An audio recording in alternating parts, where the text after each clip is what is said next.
I'm a 17-year-old high school student. Wow. I drove an hour over here just to see you. I'm a member of the Turning Point USA chapter at my high school, and we actually hope to get Isabel Brown there soon. So my question is whenever I try to open up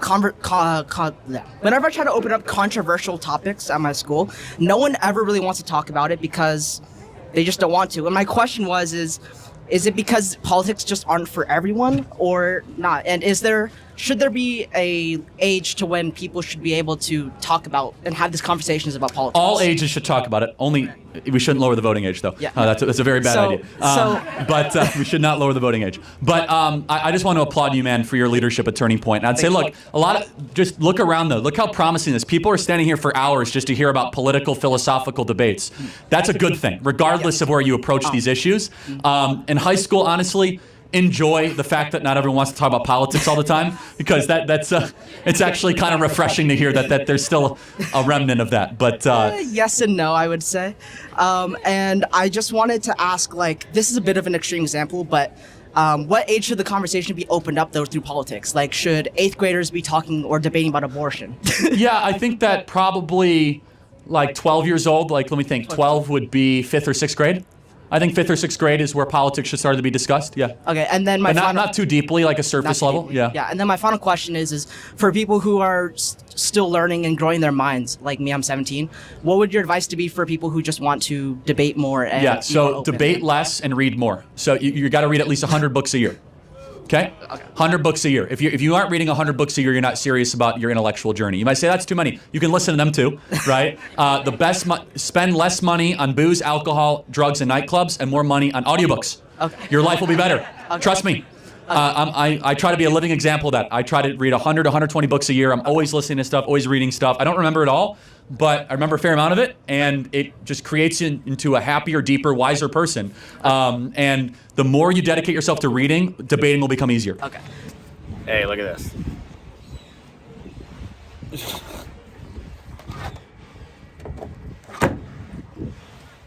It's a phone stand. Morning, brothers and sisters. I wanted to tell you about how I hate Charlie Kirk. He was an evil man. I hate him. I hate him. An agent of oblivion, he was. Perito. No. I hate when people trash the pier. My puppies shouldn't be eating trash on the pier. So I just played this clip of Charlie Kirk. Why do people keep calling him a Christian, a great servant? Why? Tell me, where is Christ in Charlie Kirk? This man literally said children at the age of 12 should start getting involved in politics and honing their political rhetoric. This is the most evil shit that I've heard in a long time. How retarded. And what makes it evil is not just that he said it, but that he said it to millions of people. No, your children should not be interested in politics. Politics is division. Hold on. Let's get this out of the way. Do you believe in the political system? Do you think that it is fair and balanced and that it works and that politicians serve the interests of the people? Do you believe that? I was talking to a friend of mine yesterday for maybe an hour about Charlie Kirk because I shared this thought with him that Charlie's a phony and that Christ wasn't with him, that he was with the evil one. He still is. And my friend didn't agree. My friend doesn't understand. He's not acquainted with Jesus Christ. What did Jesus come and say? Did Jesus come and say, teach your children about divisive rhetoric and how to pwn liberals. I'm sorry, did he? Or what did he say? What did he say? Do you know what Jesus said? Do you think that everybody who says, Lord, Lord, will go into the kingdom of heaven? Jesus specifically says that not everybody who says, Lord, Lord, will go into the kingdom. Charlie Kirk is one of these men to whom Jesus would have uttered the words, I have never known you. Charlie Kirk is one of the men who will be set to the left whenever the Son of Man comes in his glory. And the Son of Man will say to Charlie, go into the lake which burns with fire and brimstone.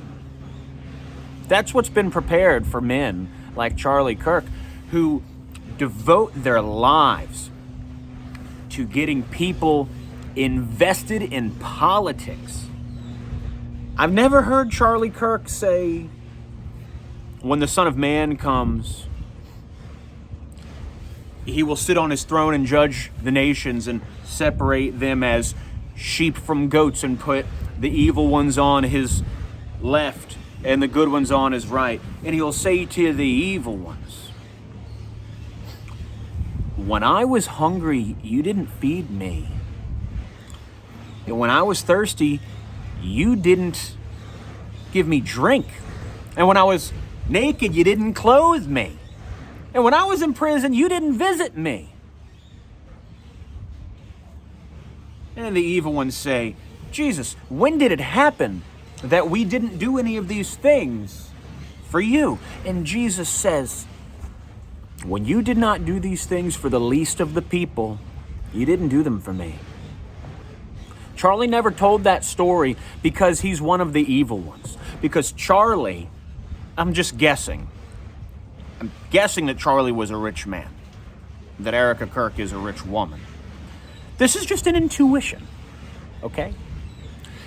I've never before heard of Charlie preaching the gospel of self-sacrifice for one another. That's all that Jesus said. That's all that he wants from us. He said, they will know that you are my disciples by this, that you love one another. He said, now go and wash their feet as I have washed yours. He went among the publicans and the sinners. He spent his time with evil people, not to indulge with them, but to preach the resurrection and to serve them, to wash their feet and to uplift them and to show them the goodness of God, that their hearts might be changed. When did Charlie ever do this? I'm sick to my stomach hearing about the good Christian Charlie Kirk. He's Christian in name only. His name literally means free man of the church. Kirk, I don't know if you're familiar with consonant shift.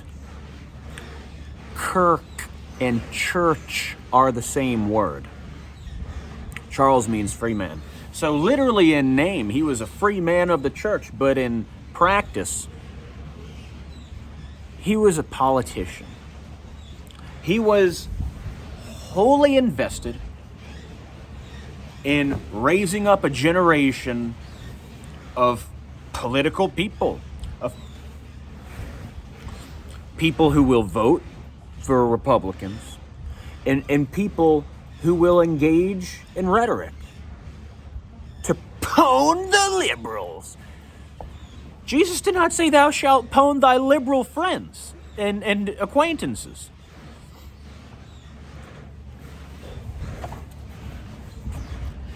Look, it might be fun to debate.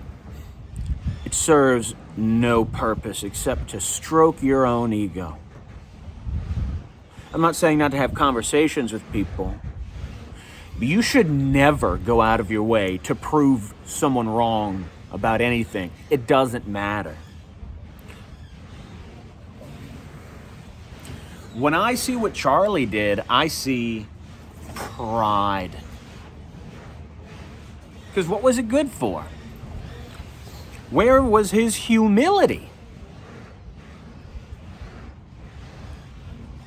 Why didn't Charlie Kirk tell everyone the story of the rich man who wanted to follow Jesus, and he comes to Jesus and says, how do I know that I'll go into your kingdom? And Jesus says, sell all of your belongings and give the proceeds to the poor. And then the rich man, he hung his head and he went away. Charlie was a rich man.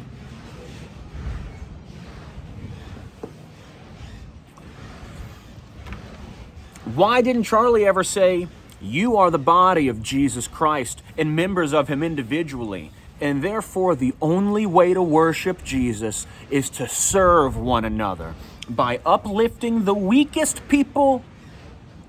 You are uplifting the Christ. In all of us, his whole body will be exalted together. I hate Charlie Kirk. I hate him. Dude, put that, ew, gross. No. Just brought me a freaking latex glove. Perito. Arriba. He didn't jump. Oh, you're a bit slothy. Oh, the sloth. Look at my big sloth. Oh, look at the boy. So, I really don't have much more to say, brothers and sisters. I'm sick to my stomach with this fake news about Charlie Kirk, the Christian, who died just like Jesus. He died for freedom. Nah. Politics has no part with freedom. Politics are shackles. It is an illusion. You think that you're participating in a system that enables us to be free.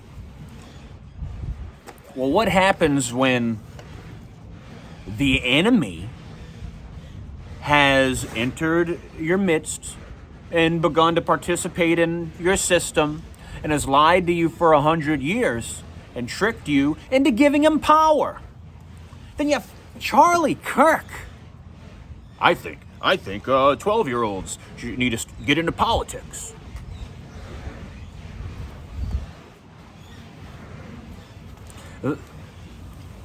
Perito,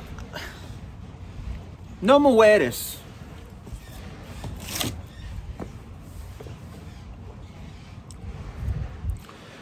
What is hate?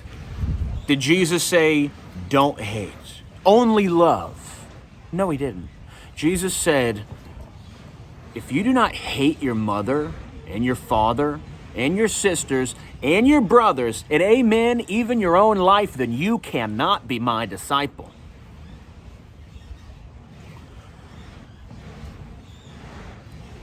That's confusing, isn't it? Whenever you meet something that confuses you, brothers and sisters, go and find out what it means. That's what I did. Hate, from hatan, an Old English word, or haten, it means to summon somebody. For me to say I hate you, I'm calling you to come to me. Let us put this in the context of Jesus Christ. Where is he? He is with God in heaven. Even as he walks on the earth, he is with God in heaven. And Jesus does. He hates you.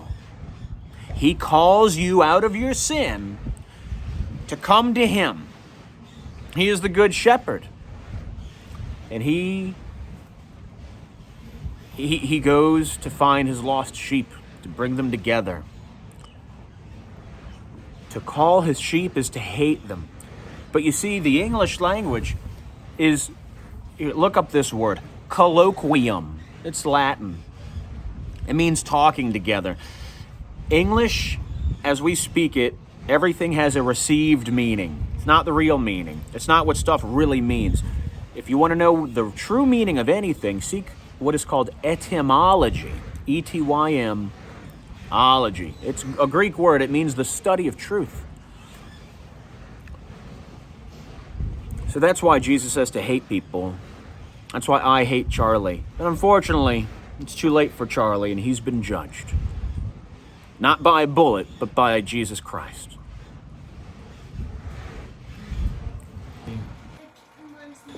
One more thought about read 100 books a year.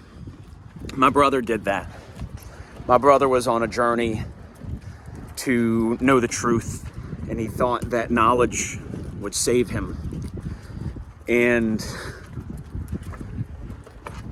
he shot himself in the heart this year. And I went in his room, and he had a whiteboard with a drawing of an eyeball. And above it said, 1 book's left till, and then the drawing of the open eye. He thought reading books was going to save him. It turns out only patience and forgiveness have saving power. Not rhetoric, and not knowledge. Let me leave you with this. Let's say that you know all things, but what good is it to you if you can't separate truth from lies?